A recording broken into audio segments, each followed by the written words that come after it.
नमस्कार। कार्यक्रम 6 प्रश्नमा तपाईलाई स्वागत छ। म जगन्नाथ दुलाल।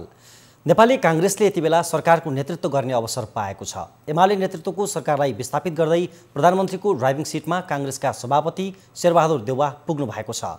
देशमा कोरोना महामारी छ, जनजीवन त्रस्त छ, अर्थतन्त्र झनझन कमजोर बन्दैछ।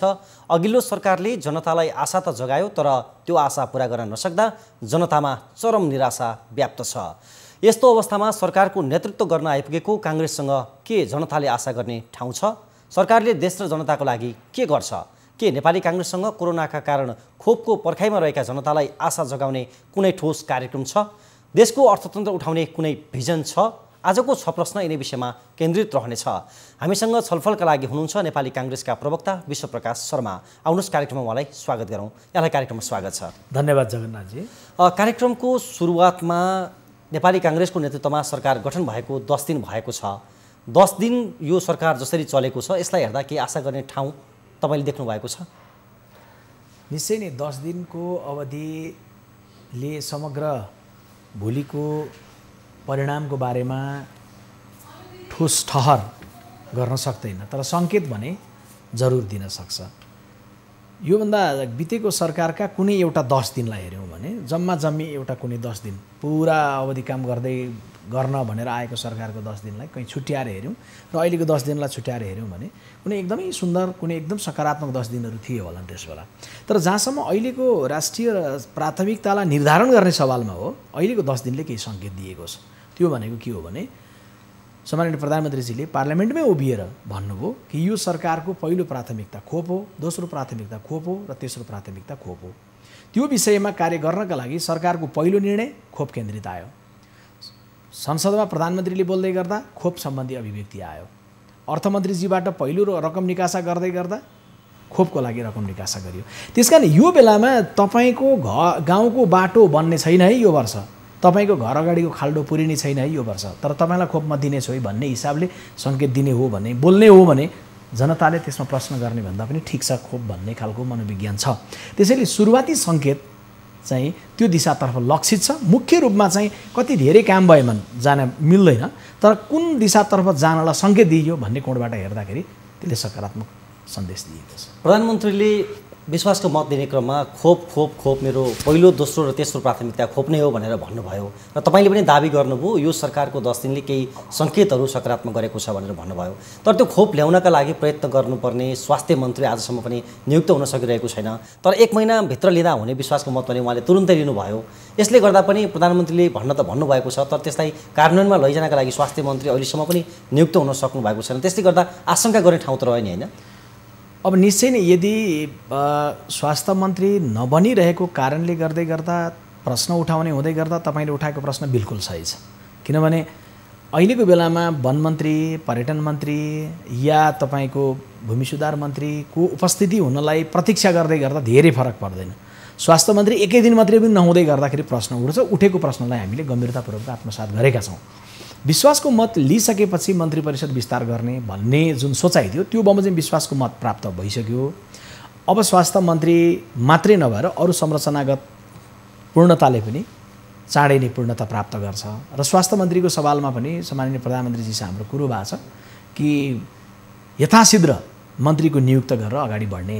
तर सँगैमा अर्को कुरा के भने मन्त्रीजी नभइरहँदै गर्दा के कामहरू त्यो दिशामा लक्षितै भएन त भन्दा त्यो पनि होइन।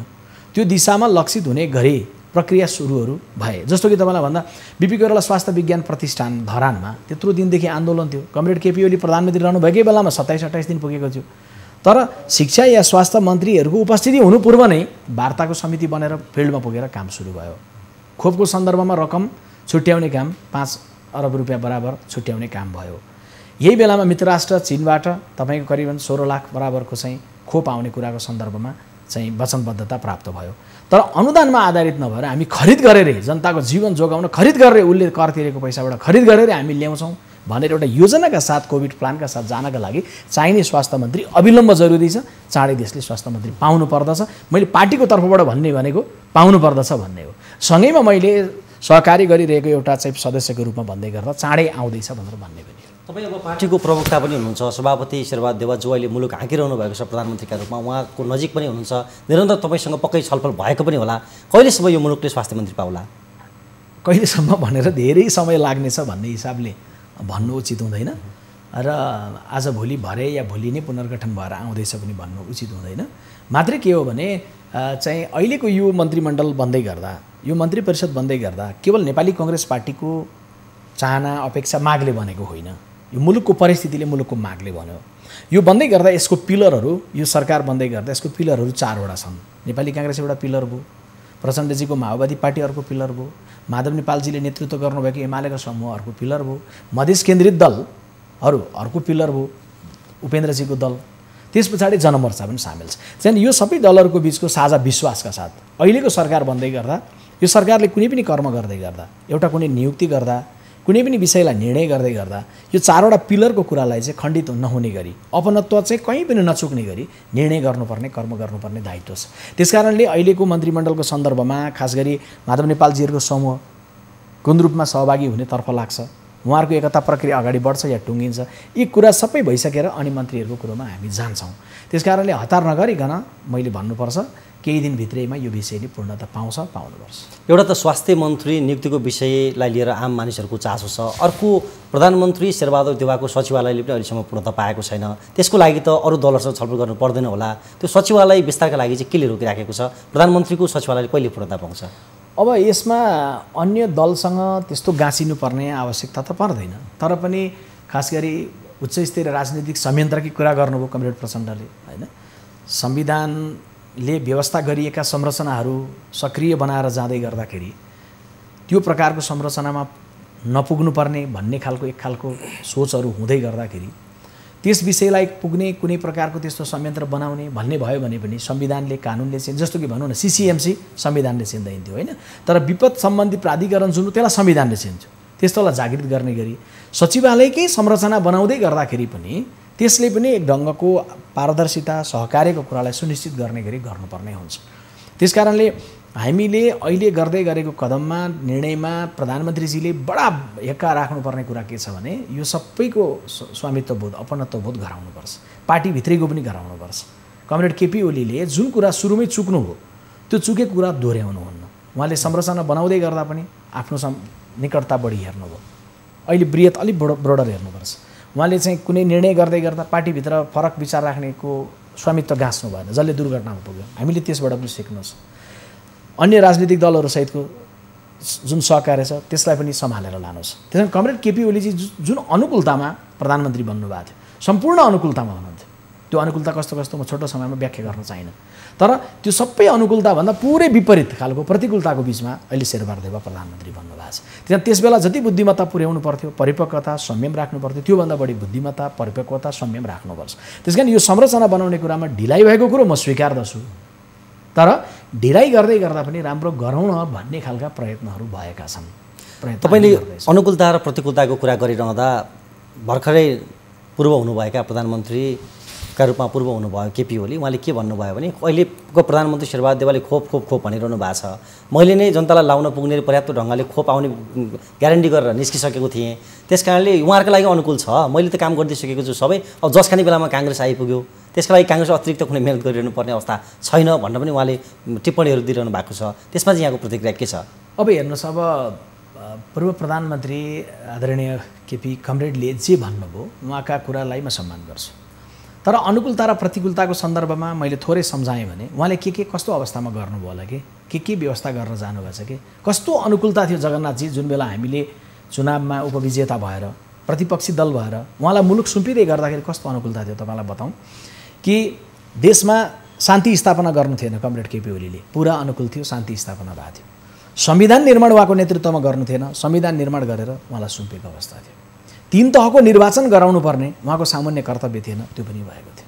एकातर्फ राजनीतिक अभिभारा मुलुकले पुरा गरेको अनुकूलता थियो, अर्कोतर्फ तपाईँको 7वटा प्रदेश सरकारमध्ये 6वटा प्रदेश सरकार नेकपा एमालेको नेतृत्वमा थियो। स्थानीय तहमा पनि ठुलो सङ्ख्या एमालेको, अझै एमाले र माओवादी जोड्दै गर्दा नेकपाको थियो। प्रतिपक्षी दल शालीन थियो, सहयोगी थियो र बरु कमजोर भयो भन्ने आरोप लागेको अवस्था थियो।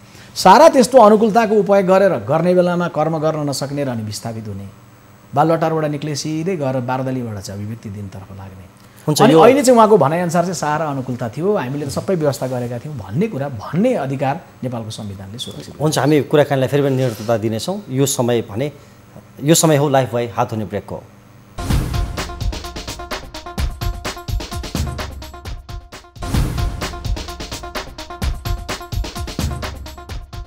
ब्रेकपछि स्वागत छ।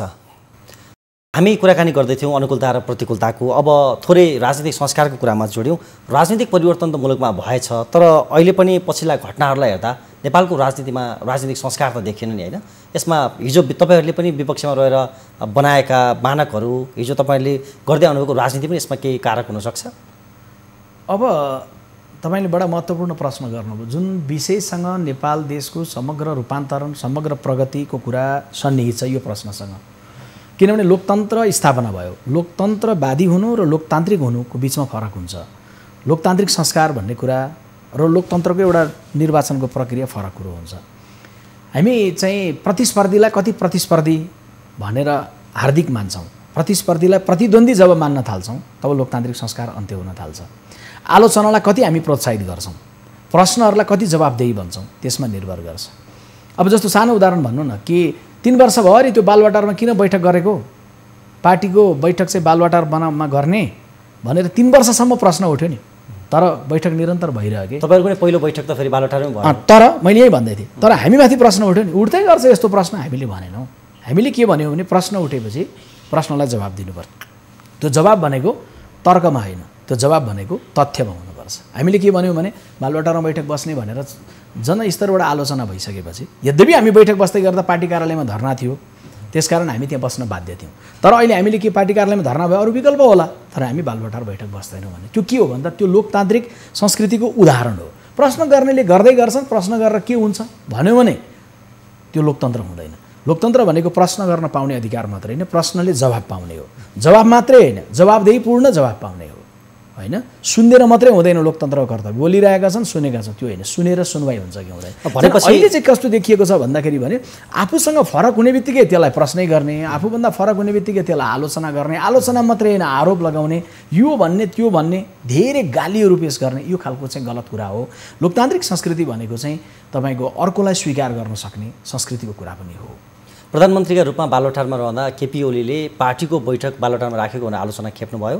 काङ्ग्रेस सभापति शेरबहादुर देउवा प्रधानमन्त्री भएर बालवाटार प्रवेश गरेसँग एउटा बैठक तपाईँहरूको पनि बालवाटारमा बस्यो र तपाईँ काङ्ग्रेसको प्रवक्ता अहिले भन्दै हुनुहुन्छ अब काङ्ग्रेसको पार्टीहरूको आन्तरिक बैठक बालवाटारमा बस्दैन।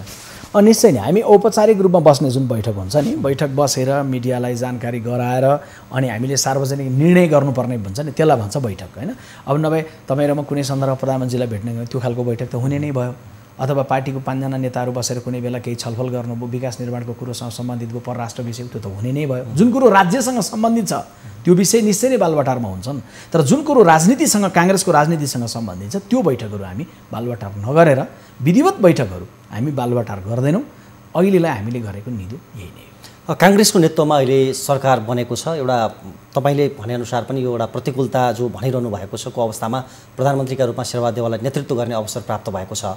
तर यसभन्दा अगाडि प्रधानमन्त्री रहँदा केपी शर्मा ओलीले आम जनतालाई टेलिभिजन मार्फत सम्बोधन गरिरहनुहुन्थ्यो, आफ्नो धारणाहरू भनिरहनुहुन्थ्यो। यद्यपि त्यसमा विभिन्न खालका तपाईँहरूका प्रतिक्रियाहरू आउँथ्यो होला, तर यो विषम परिस्थितिमा बनेको प्रधानमन्त्रीले जनतालाई म प्रधानमन्त्री भएर आए पछाडि मेरो 17 महिने कार्यकाल म यो गर्छु भनेर भन्नु पर्थ्यो कि पर्दैन थियो?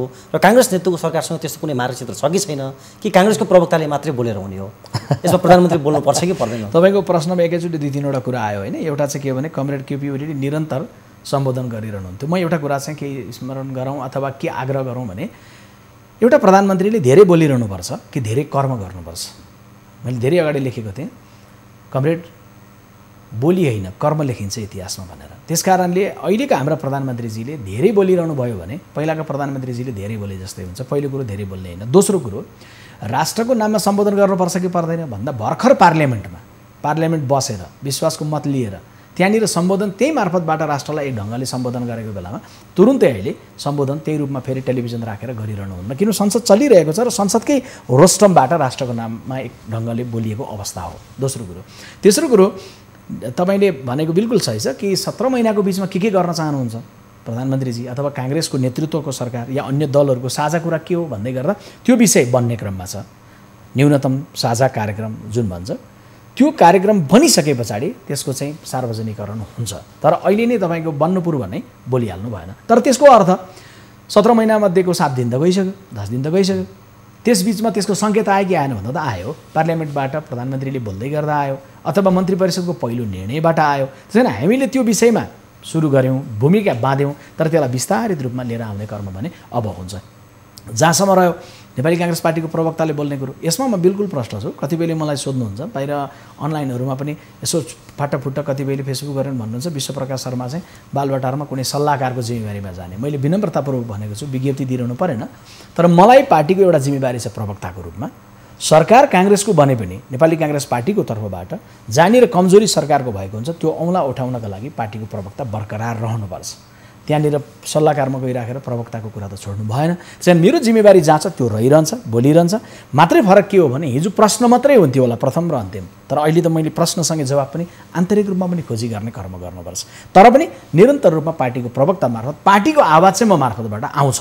तर सरकारको कुरो पनि त्यहीँबाट आउँछ भन्ने होइन। सरकारको जे निर्णय हुन्छ, सरकारको जे योजनाहरू हुन्छन् त्यो भनेको सरकारको प्रवक्ता मार्फतबाट। निश्चय पनि तपाईँले अहिले भनेका कुराहरू यो रेकर्ड रहनेछ र यो सरकारले गलत गर्दाखेरि अथवा यसलाई सच्याउनका लागि तपाईँले आफ्नो ढङ्गबाट कुन ढङ्गबाट आवाज उठाउनुहुन्छ त्यो आम पिपुलले पनि हेरि नै रहनुहुन्छ होला।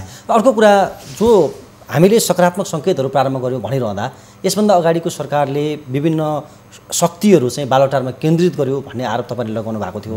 ती विभागहरू जो बालुवाटारमा ल्याइएको थियो त्यसलाई फेरि यहाँले फिर्ता गर्ने अभियानमा काङ्ग्रेस अगाडि बढ्छ कि त्यो बालुवाटारमा केन्द्रीकृत गरिएको शक्तिलाई समातेरै बस्नुहुन्छ तपाईँहरूको पार्टीको सभापति जो प्रधानमन्त्री हुनुहुन्छ? यसको चाहिँ जवाब चाहिँ आदि मैले दिन मिल्छ होइन। त्यो भनेको के हो भने हिजो कमरेड केपी ओली प्रधानमन्त्री रहनुभएको बेलामा प्रधानमन्त्री कार्यालयमा शक्ति चाहिँ केन्द्रित गरियो। राजस्व अनुसन्धान होस्, अपराध अनुसन्धान होस्, सम्पत्ति शुद्धिकरण होस्, लिएर आइयो। त्यसबेला हामीले के भन्यौँ भन्दा प्रधानमन्त्रीको कार्यालयमा शक्ति केन्द्रीकरण गर्ने भनेको विकेन्द्रीकरणको सिद्धान्त विपरीत भयो।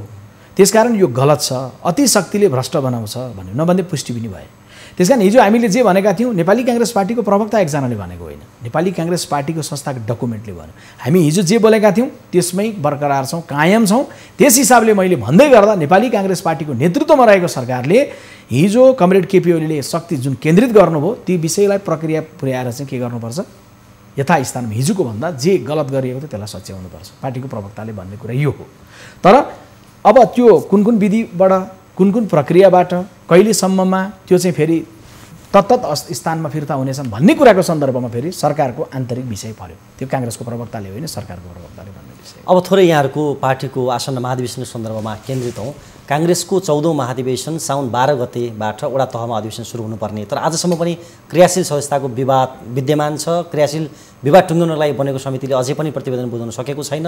काङ्ग्रेसको केन्द्रीय कार्यालय सानेपामा अहिले पनि विभिन्न ब्यानरहरू टाँगेर धर्ना बसिराखेको स्थिति छ। कहिलेबाट काङ्ग्रेस अधिवेशनमा जान्छ?